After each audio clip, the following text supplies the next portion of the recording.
Hello friend, welcome to my VKG classes में आप लोग का प्यार भरा नमस्कार। आज क्लास 8 क्लास का भूगोल लाया हूँ। हमने पिछली वीडियो में पढ़ा था पार्ट 1 का संसाधन का अंदर से। आज हम लोग को पढ़ना है अभ्यास प्रश्न। चलिए, पहला क्वेश्चन है,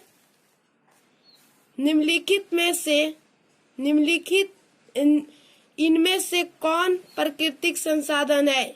इनमें से कौन प्राकृतिक संसाधन है? चलिए, पहला है पंचायत भवन, दूसरा है विद्यालय, तीसरा है भूमि और चौथा है हवाई अड्डा। तो इसका राइट आंसर हो जाएगा भूमि। चलिए, दूसरा क्वेश्चन है, इनमें कौन प्राकृतिक संसाधन नहीं है? तो पहला है दिया है सूर्य, दूसरा मिट्टी, तीसरा जल और चौथा हवाई अड्डा। तो इसका राइट आंसर हो जाएगा हवाई जहाज। चलिए, नेक्स्ट क्वेश्चन है, केरल में पाए जाने वाले थोरियम किस प्रकार का संसाधन है? केरल में पाए जाने वाले थोरियम किस प्रकार का संसाधन है? पहला है निजी, पहला दिया है निजी, दूसरा नवीकरणीय और तीसरा संभव और चौथा जैव संसाधन। इसका राइट आंसर हो जाएगा संभव संसाधन। चलिए, 4 नंबर क्वेश्चन है, संसाधन निर्माण के लिए क्या आवश्यक है? संसाधन निर्माण के लिए क्या आवश्यक है? पहला दिया है तकनीक, आवश्यकता, ज्ञान और चौथा दिया है उपयोग सही। तो इसका राइट आंसर हो जाएगा उपयोग सभी। चले, दूसरा नंबर क्वेश्चन है, खाली स्थान को उपयुक्त शब्द को पूरा करना है। खाली स्थान दिया है, इसमें भरना है। चलिए, पहला क्वेश्चन है, खाली स्थान संसाधन निर्माण के विकास के लिए आधार का काम करती है। संसाधन निर्माण के विकास के लिए आधार का काम करती हैं। तो इनमें भरा जाएगा मानव।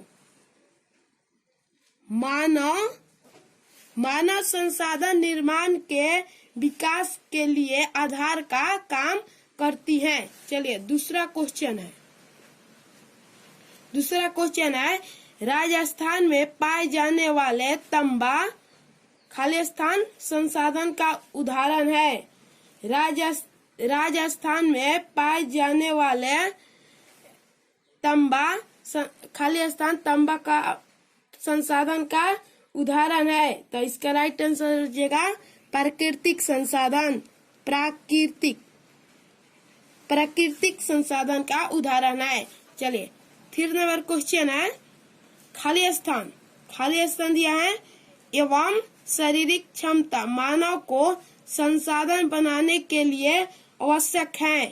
खाली स्थान एवं शारीरिक क्षमता मानव को संसाधन बनाने के लिए आवश्यक है। इनमें हो जाएगा शिक्षा। इनमें हो जाएगा क्या? शिक्षा। चलिए, नेक्स्ट क्वेश्चन है, 3 नंबर, निम्नलिखित प्रश्न को उत्तर देना है। निम्नलिखित प्रश्न का उत्तर देना है। चलिए, पहला क्वेश्चन है, संसाधन का परिभाषा दे। संसाधन का परिभाषा दे।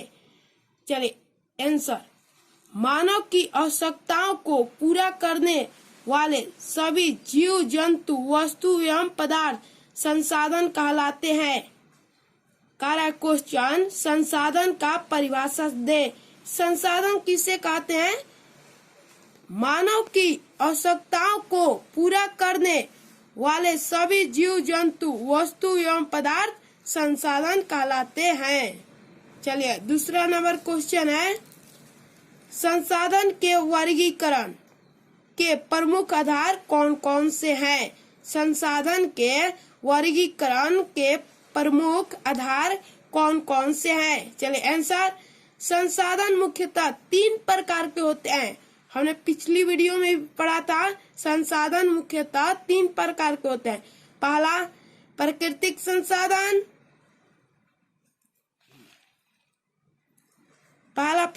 संसाधन, दूसरा मानव संसाधन और तीसरा मानवकृत संसाधन।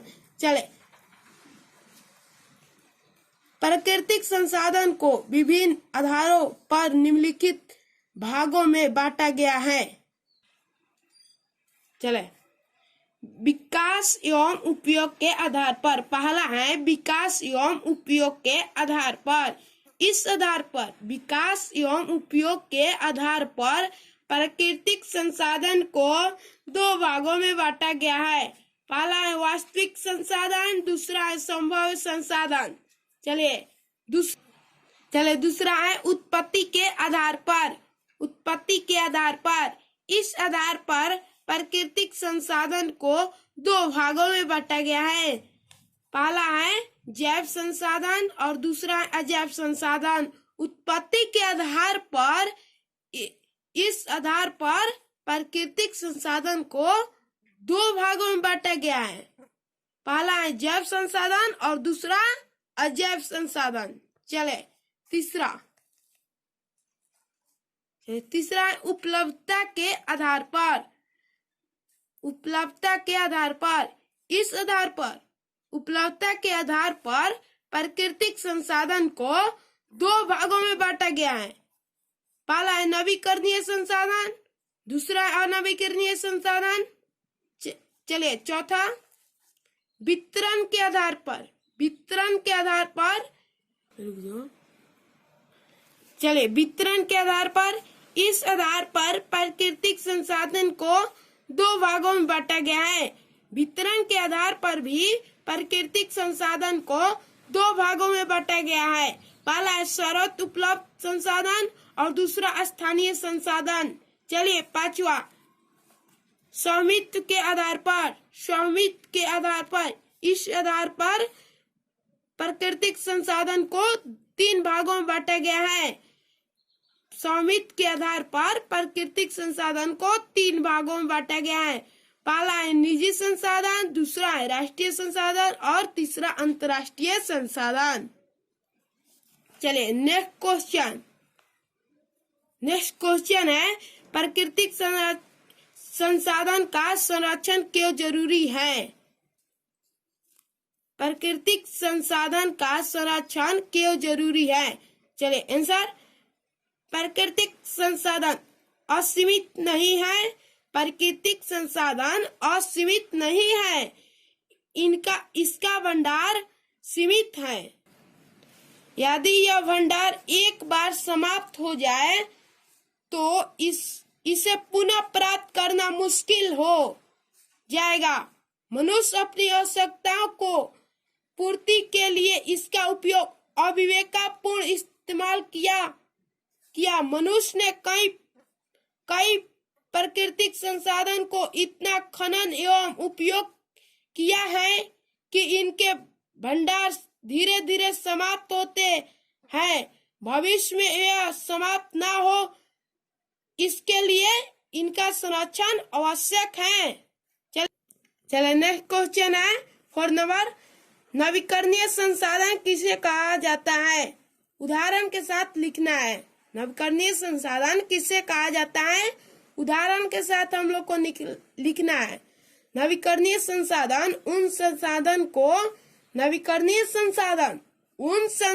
को कहा जाता है जिनकी पुनः पूर्ति प्राकृतिक के रूप में होता है, फलतः वे कभी खत्म नहीं होते हैं, उसे हम नवीकरणीय संसाधन कहते हैं। जैसे सूर्य की किरण कभी समाप्त नहीं होता है, पवन हवा समाप्त नहीं होता है, जल भी समाप्त नहीं होता है। चलिए नेक्स्ट क्वेश्चन है,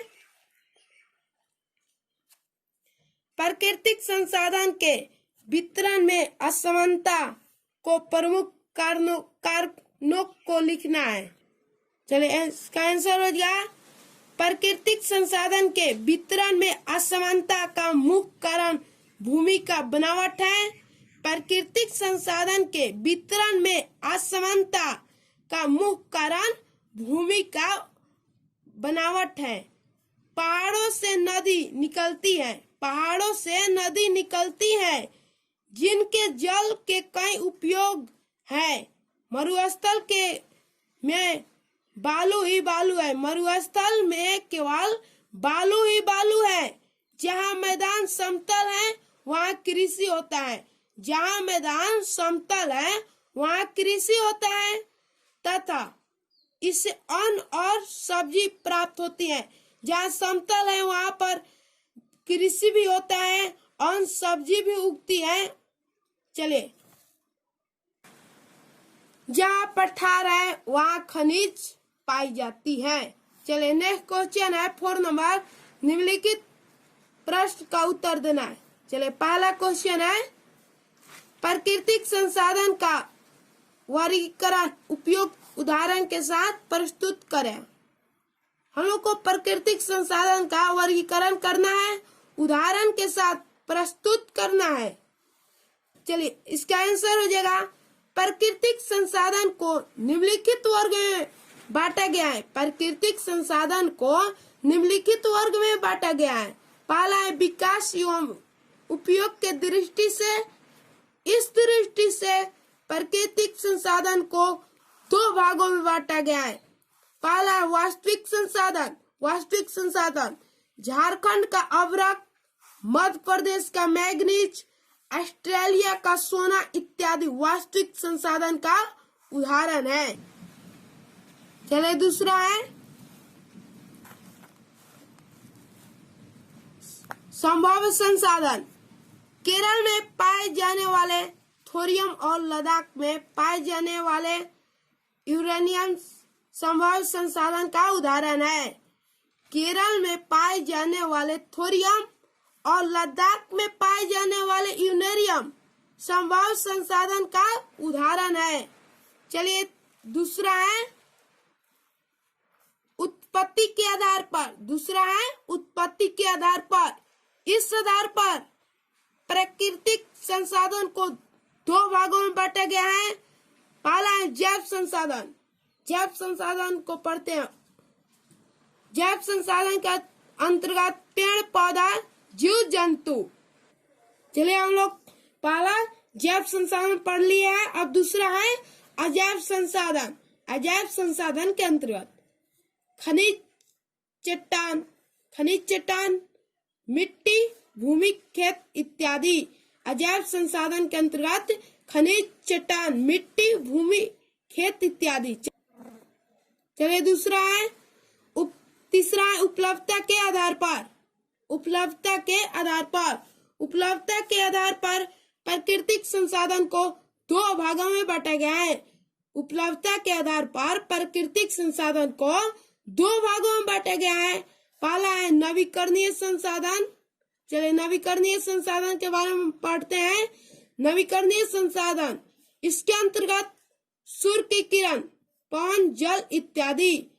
नवीकरणीय संसाधन के अंतर्गत सूर्य की किरण, पवन, जल इत्यादि। चलिए, दूसरा है अनवीकरणीय संसाधन। अनवीकरणीय संसाधन, इसके अंतर्गत अनवीकरणीय संसाधन के अंतर्गत लोहा, कोयला, अवरक इत्यादि। चलिए, चौथा है वितरण के आधार पर। वितरण के आधार पर। वितरण के आधार पर प्राकृतिक संसाधन को 2 भागों में बांटा गया है। वितरण के आधार पर प्राकृतिक संसाधन को 2 भागों में बांटा गया है। पहला है शरत उपलब्ध संसाधन। चलिए, शरत उपलब्ध संसाधन के बारे में पढ़ते हैं। मिट्टी एवं पवन शरत उपलब्ध संसाधन के उदाहरण है। चलिए, दूसरा है स्थानीय संसाधन। कोडरमा में पाए जाने वाले अभ्रक। कोडरमा में पाए जाने वाले अभ्रक, जादूगोड़ा में मिलने वाला यूरेनियम स्थानीय संसाधन का उदाहरण है। चलिए, पांचवा है स्वामित्व के आधार पर। पांचवा है स्वामित्व के आधार पर। इस आधार पर प्राकृतिक संसाधन को 2 भागों में बांटा गया है। चलिए, पहला है निजी संसाधन। चलिए, निजी संसाधन भूमि, कुआं, तालाब आदि निजी संसाधन का उदाहरण है। भूमि, कुआं, तालाब आदि निजी संसाधन के उदाहरण है। चलिए दूसरा है राष्ट्रीय संसाधन। राष्ट्रीय संसाधन समुद्र तट से दूर 19.2 किलोमीटर के क्षेत्र के अंदर पाए जाने वाले संसाधन राष्ट्रीय संसाधन कहलाते हैं। राष्ट्रीय संसाधन समुद्र तट से दूर 19.2 किलोमीटर के क्षेत्र के अंदर पाए जाने वाले संसाधन राष्ट्रीय संसाधन कहलाते हैं। चलिए तीसरा है अंतर्राष्ट्रीय संसाधन। तीसरा है अंतर्राष्ट्रीय संसाधन 200 किलोमीटर दूर के बाद खुला महासागर का क्षेत्र अंतर्राष्ट्रीय संसाधन के अंतर्गत आता है। अंतर्राष्ट्रीय संसाधन 200 किलोमीटर दूर के बाद खुला महासागर का क्षेत्र अंतर्राष्ट्रीय संसाधन के अंतर्गत आता है। चलिए दूसरा क्वेश्चन है संसाधन बनाए जाते हैं इनको उदाहरण के साथ स्पष्ट करना है। कोई भी पदार्थ संसाधन तब तक नहीं होता जब तक कि उपयोग में नहीं होता है। कोई भी पदार्थ संसाधन तब तक नहीं होता जब तक कि उपयोग नहीं होता है। मरुस्थल में पड़े बालू का वहाँ कोई उपयोग नहीं होता। मरुस्थल में बालू ही बालू है, वहाँ उपयोग नहीं होता। लेकिन जब तक वहाँ से उठाकर निर्माण कार्य हेतु गांव या शहर लाया जाता है तब उसका उपयोग का मूल्य दोनों बदल जाता। अंततः कहा जाता कि संसाधन होता नहीं बनाया जाता है। संसाधन होता है नहीं बनाया जाता है। चलिए लास्ट क्वेश्चन है संसाधन संरक्षण की आवश्यकता पर प्रकाश डालना है। हम लोग को संसाधन संरक्षण की आवश्यकता पर प्रकाश डालना है। मानव जीवन की आवश्यकताओं की पूर्ति के लिए प्राकृतिक संसाधन आवश्यक है। मानव जीवन के लिए आवश्यकताओं की पूर्ति के लिए प्राकृतिक संसाधन आवश्यक है। इनके भंडार सीमित नहीं है। प्राकृतिक संसाधन का भंडार सीमित नहीं है। यदि इनका अविवेकपूर्ण इस्तेमाल किया जाए और इनका संरक्षण नहीं किया जाए तो वे शीघ्र ही समाप्त हो जाएंगे। आने वाली आबादी इन संसाधन पर वंचित हो जाएगी। मनुष्य ने कई प्राकृतिक संसाधन का इतना अधिक खनन किया। मनुष्य या हम लोग प्राकृतिक संसाधन को इतना खनन